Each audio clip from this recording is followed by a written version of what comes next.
خوش نصیب کون ہے جو جوانی میں توبہ کرتے ہیں. جوان کی توبہ پہ عرش الہی جو اٹھتا ہے. تو خوش نصیب لوگ ہیں جن کو سچی توبہ کی توفیق نصیب ہوتی ہے. اور وہ لوگ جو اپنی زندگیاں یوں ہی بسر کر دیتے ہیں اور راہ مستقیم پہ نہیں آتے، آوارگی میں بسر کر دیتے ہیں، تو پھر منو مٹی تلے چلے گئے لوگ کہانی بھی بھول جاتے ہیں. تو قبل اس سے کہ وقت آئے مجھے اور آپ کو اپنی آخرت کے لیے ضرور کوشش ہونا چاہیے اور سچی توبہ سے اپنی آخرت کی تیاری کرنی چاہیے. کل کا پچھتاوا آج کے پچھتاوے سے بہتر ہے. کل کا پچھتاوا تو سوائے حسرت دکھ بڑھانے کے اور کیا ہوگا.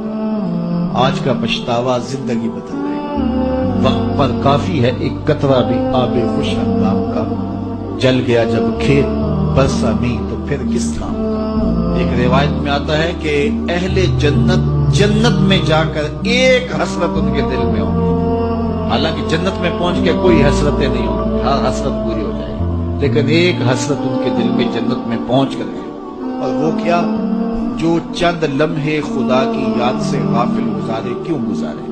تو خوش نصیب ہیں وہ لوگ جو اپنے لمحات کی قدر کرتے ہیں. تو آج موقع ہے، آج فرصت ہے.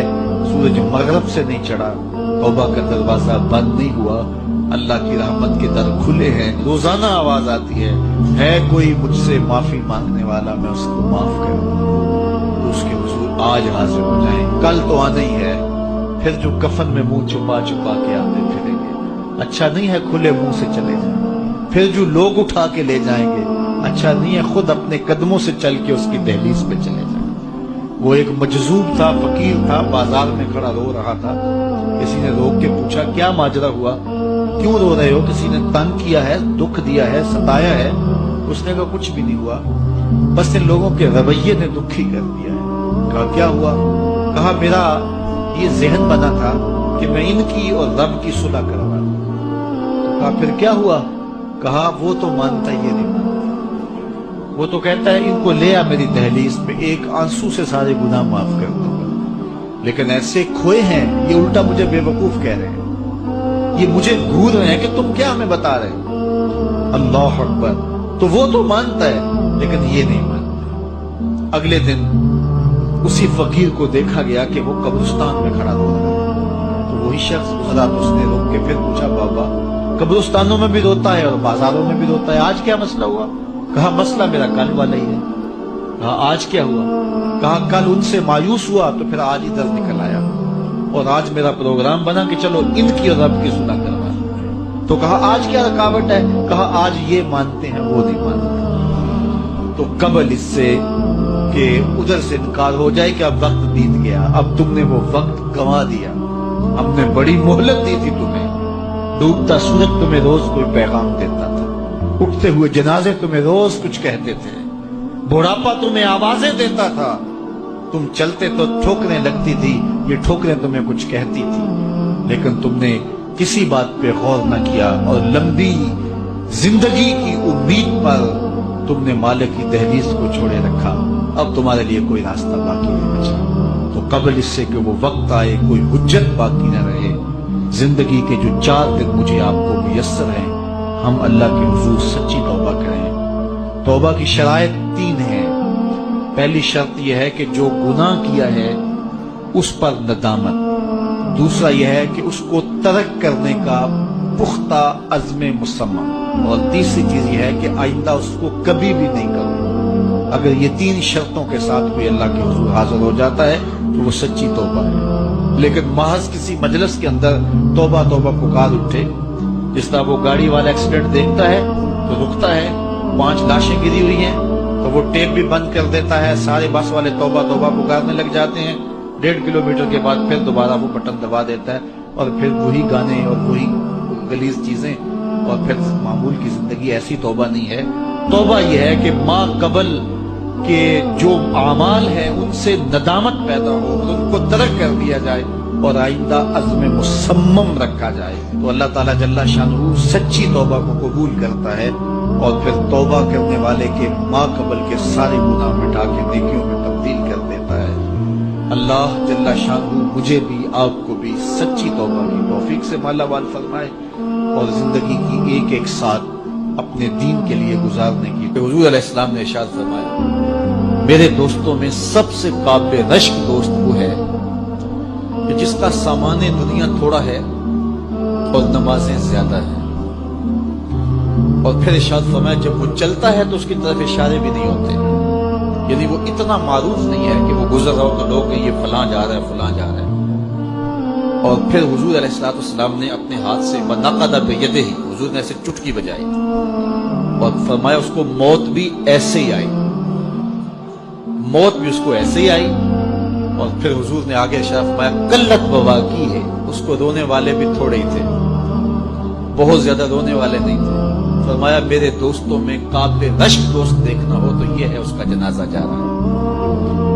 اللہ اکبر، یہ دنیا پہ آئے، ایک کونے کھجرے میں زندگی کاٹ دی، رزق حلال کمایا، معاشرے میں کوئی اتنی پہچان بھی نہیں بنی، بس آئے، بس زیادہ وقت مسجد میں گزرا، سجدے کثرت کے ساتھ تھے، حقوق العباد کا خیال رکھا، کسی کو دکھ نہیں دیا اور اپنی زندگی گزار دی۔ مرے تو زیادہ لوگوں کو پتہ نہیں چلا، اس کی کسی کو کمی محسوس نہیں ہوئی، اس لیے کہ معاشرے کے اندر وہ ایسا ہی نہیں تھا۔ لا یشار الیہ الناس، لوگ اس کی طرف اشارہ نہیں کیا کرتے تھے کہ یہ فلاں ہے یہ فلاں ہے، اس کا تذکرہ نہیں کیا جاتا تھا، نہ کسی شادی میں بلایا جاتا تھا، نہ کسی ولیمے میں بلایا جاتا تھا۔ معاشرے میں ایک گمنام زندگی تھی، لیکن سجدے اس کے زیادہ تھے، نمازیں اس کی زیادہ تھی، قلت بواقی ہے، اور زندگی کے بکھیڑے بھی زیادہ نہیں تھے، یا تو رونے والے بھی بہت ہی تھوڑے تھے۔ فرمایا میرے دوستوں میں قابل رشک دوست دیکھنا ہے تو یہ اس کا جنازہ جا رہا ہے، کیونکہ جتنا وزن تھوڑا ہوگا، جتنا بھار کم ہوگا، اتنا سفر آسان ہوگا۔ تو ہماری زندگی آخرت کے لیے گزرنی چاہیے، اور ہم اتنا بوجھ نہ بنائیں کہ جو ہمارے لیے اٹھانا مشکل ہو جائے۔ تو ہم اپنی ساری زندگی مرتب کریں، منظم کریں، ہم فالح بن جائیں۔ اور قرآن نے فلاح کی منزل بیان کرتے ہوئے پہلی چیز بیان فرمائی سورہ بقرہ میں کہ جس کے پاس ایمان کی دولت، کیونکہ اس دنیا پر سب سے بڑی دولت جو ہمیں دی گئی ہے وہ دولت ایمان، اور آخرت میں سب سے بڑی دولت جو عطا کی جائے گی بندہ مومن کو وہ اللہ کا دیدار ہوگا۔ جو دنیا میں ایمان سے محروم رہا اور آخرت میں دیدار الہی سے محروم رہا وہ حقیقی طور پہ محروم۔ تو میں اور آپ اپنی قسمت پہ بعض اوقات شکوہ بھی کرتے ہیں، حالات کی دکھن اور کڑن بھی ہوتی ہے، اور بڑے مصائب اور آلام ہیں جو ہمیں توڑتے ہیں اور وہ ہمارے خود پیدا کرتا ہوتے ہیں، جبکہ ہم جس قدر جن نعمتوں کے میسر نہ ہونے پہ شکوے کرتے ہیں، تو جو نعمتیں میسر ہیں ان کا اگر شکر کرنے کی عادت ڈال لیں تو شکر سے فرصت ہی نہ ملے۔ تو جب شکر سے فرصت نہیں ملے گی تو پھر شکوے کی تلخی تنگ نہیں کرے گی۔ تو اللہ تعالیٰ نے یہ کتنی بڑی دولت دی ہے کہ ہم ایمان کی بہاروں سے مالا مال ہیں، اور یہ میرا اور آپ کا کوئی کمال نہیں ہے، یہ محض اللہ تعالیٰ کی کرم نوازی ہے کہ ہمیں ایسے ماحول میں پیدا کر دیا۔ ہماری ماں بھی حضور کا نام لیتی تھی، ہمارا باپ بھی حضور کا نام لیتا تھا۔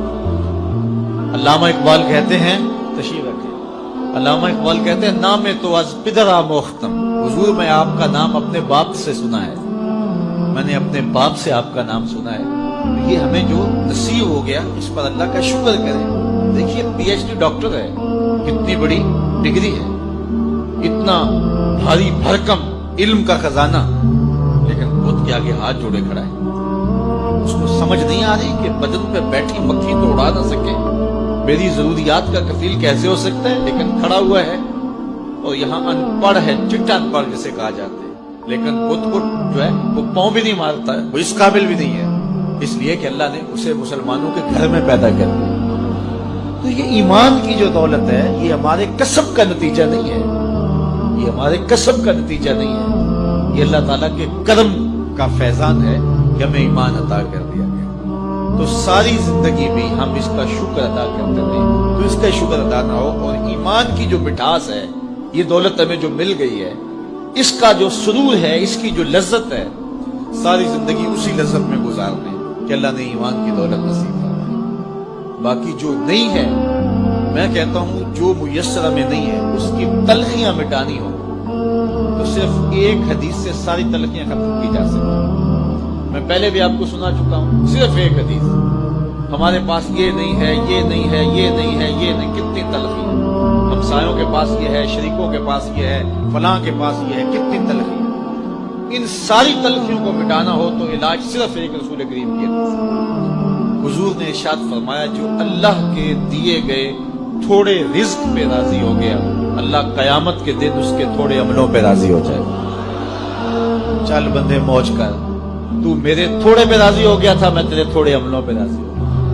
اب جتنی بھی محرومیاں ہوں، ساری تلخیوں کو مٹانا ہو تو یہ صرف ایک حدیث ہی کافی ہے، اور زندگی کی جتنی بھی خوشیاں ہوں وہ حاصل کرنی ہو تو یہ تصور ہی کافی ہے کہ میں مسلمان ہوں، میں ایمان والا ہوں۔ بڑے بڑے سائنسدانوں کو اسلام نہ مل سکا، بڑے بڑے جنہوں نے دنیا کو بڑا کچھ دیا اور زمانے پہ ان کا نام ہے، علم و دانش، ان پہ فخر کرتے، لیکن یہ دولت اسے نہیں دی گئی، اور یہ جو ہے وہ چارہ کاٹنے والے ایک دیہاتی کو مل گئی یہ دولت، تو وہ شکر نہ ادا کرے کہ مالک جو نیوٹن کو نہیں ملا وہ مجھے مل گیا۔ اتنے بڑے سائنسدانوں کو جو نہیں مل سکا، دنیا کے دانشوروں کو نہیں مل سکا، جو پوری دنیا کو چلاتے ہیں، پوری دنیا کی منصوبہ بندی کرتے ہیں، یہ دولت انہیں نہیں نصیب ہوئی اور مجھے ماں کی گود سے نصیب ہوگی، تو یہ تصور ہی نحال کر دیتا ہے کہ مجھے ایمان کی دولت نصیب ہوئی۔ تو یہ سب سے بڑی دولت ہے اور یہ فلاح کی پہلی سیڑھی ہے، اور پہلی